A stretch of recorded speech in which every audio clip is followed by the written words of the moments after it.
It's time for a stroll through the woods to find some foresty Fakemon, from Sola's smallest Pokemon right up to its biggest.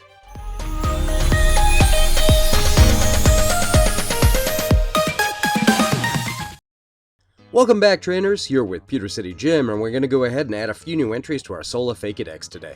Sola is our ongoing quest to design Fakemon to fill a hypothetical region based on Southern California and some of the surrounding areas. We've got over 2 years worth of work for you to check out if you want, and while you're here, why not drop a like, subscribe to the channel, and say hi in the comments. I try to reply to each and every one. Remember, trainers, you are welcome here. To address the great tusk in the room, yes, this is April 1st. I don't take part in April Fools in these videos, unfortunately.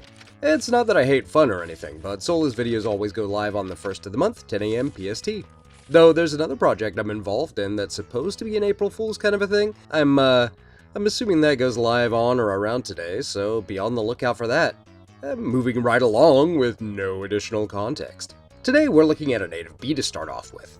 Sola does have a line of wasps right now, but no bees. Of course, Pokemon already has 2 bee-ish lines of creatures in Weedle and Combi lines, though Beedrill is obviously more based on the Asian Hornet, or as it's more recently known, the Murder Hornet. Combi and Vespiquen are definitely bees, though, tied in with the honey item. They're most closely linked to the honeybee, which is kind of what everyone thinks of when they think of bees, right? But what if I told you that California alone has 1,600 different species of bee?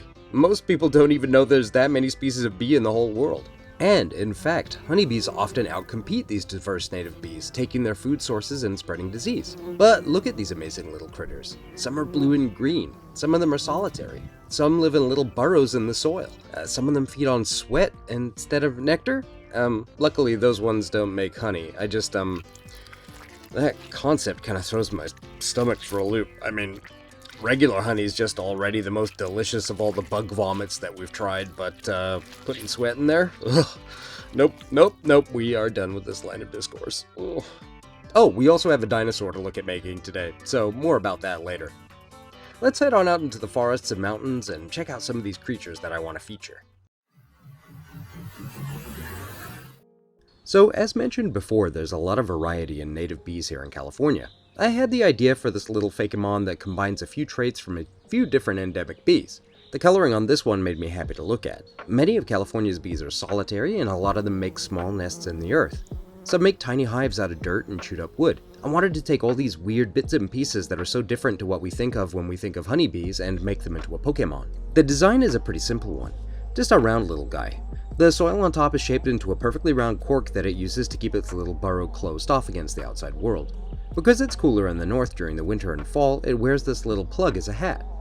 The wings are not super useful at this time, as it's just a little guy who mostly crawls around to get his nectar fix. He's just yelling at you to get away from his little hidey hole. His feet are covered in the same dirt it used to make its hat. It's just a very hard worker. He kinda has to be, as he's a solitary little bean. If it needs something done, it just gotta get it all done all by itself. And here we have Burrow, the burrowing bee Pokemon. Burrow create shallow dens in the earth where they hide from bird Pokemon. While they do eat nectar, they have been known to swiftly swipe sweaty slurps from the skin of perspiring people and Pokemon. This helps them maintain their sodium levels and keeps their energy high when they leave their burrows. It's a bug and ground type due to its burrowing lifestyle and that little dirt cap. You can see how small it is too. Not quite as small as Cutie Fly, but close. Abilities are Compound Eyes and Honey Gather with the hidden ability Swarm. Burrow is of course bee and burrow smooshed together. Here are your stats and moves. It is a limited list, he's just a tiny little guy after all. And the stats are likewise on the small side. This is just a little bug you'd say compares to, say, Ladybug or Cricketot. That kind of thing. Now, on to the evolution. Some of the native bees we have chew up wood and mix that with mud to make nests in trees. I wanted to make a little woodsy looking guy. He's got a big fluffy ruff as though he was wearing a fur-lined jacket, and a little soil cap that he's been wearing has become something a bit fluffier like a fur-lined cap. The hands and feet are still muddy because he's using goopy mud to stick the wood together to make his home. Colors remain pretty constant, but because it's not living strictly underground anymore, I wanted to give it some big, almost Beedrill eyes, but in gold. I capped it off with a buggy little mustache to emphasize the woodsy kind of look. And here we have 2B4, the carpenter bee Pokemon. 2B4 carry dirt from the ground, mix it with chewed wood, and make fantastic tree houses deep in the forest. They're still pretty solitary, but will let other small Pokemon hide from bad weather within these homes. It doesn't grow too much between forms, but it's definitely a little bigger. Types remain the same, and there's only one change to abilities. Honey Gather is swapped out for Levitate. It flies properly now, so it seemed appropriate being as I didn't want to make it bug flying. 2B4? Well, it's a carpenter bee, so I thought a wood pun would be fun. Moves are mostly the same, with a few additional bug, ground, and flying type moves. Stats are nothing to write home about, but with some clever strategizing, you could bring this bug to most battles and be in okay shape. Because it's a solitary creature, it definitely likes the move U-turn. Alright, now we have another creature to examine. Like I said, we're covering the extremes of size in this video. Let's take a look at some of the largest creatures to ever exist on this planet. Sauropods. Weirdly enough, the Pokemon world has a couple of sauropods already, and only one line is a revived fossil, Chikorita, Bayleaf, and Meganium, along with Tropius. So to me, it seems like a branch of the sauropod family tree must have survived into the modern day and diversified from a common ancestor, which does kind of track with real-world history in a way. Sauropods were one of the last non-avian dinosaur groups to become extinct. We're just gonna say that one of them didn't, and from there spread across the world.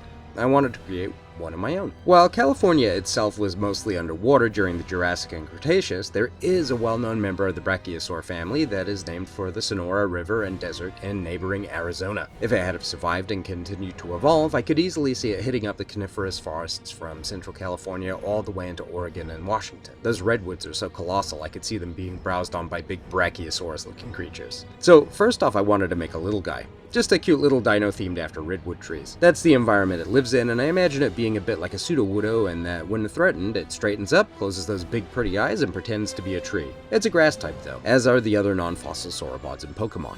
I imagine these species diverged from one another fairly recently, so I kept them all of the same type. It's lifting its foot like it's unsure of where to step next, but that's mostly because I wanted to show off the wood rings that serve as its footprint. I used a red color for the skin to sort of push home the redwood theming. I mentioned it a while back in the Stoneleigh video, but Sequoia National Park in Humboldt County was used as a filming location for Jurassic Park: The Lost World, so it all kind of ties back in together. And here we have Frondosaur, the long-necked Pokemon. Frondosaur have existed in Sola for millions of years. They used to be considered a creature of myth and legend, more cryptid than Pokemon, until recent decades when people moved forward into the dense forests in the north, building homes and roads there. It's a pure grass type with the ability Sap Sipper and the hidden ability Huge Power. This is something of a play on words because, well, look at the size of this little tyke. Even though it's a first form Pokemon, it's almost as big as Meganium. Truly huge. Stats and moves. A simple list of moves at this point, but some stuff that could be ridiculously useful if you farm for that hidden ability. And where to go from here but up? Now this form is just colossal.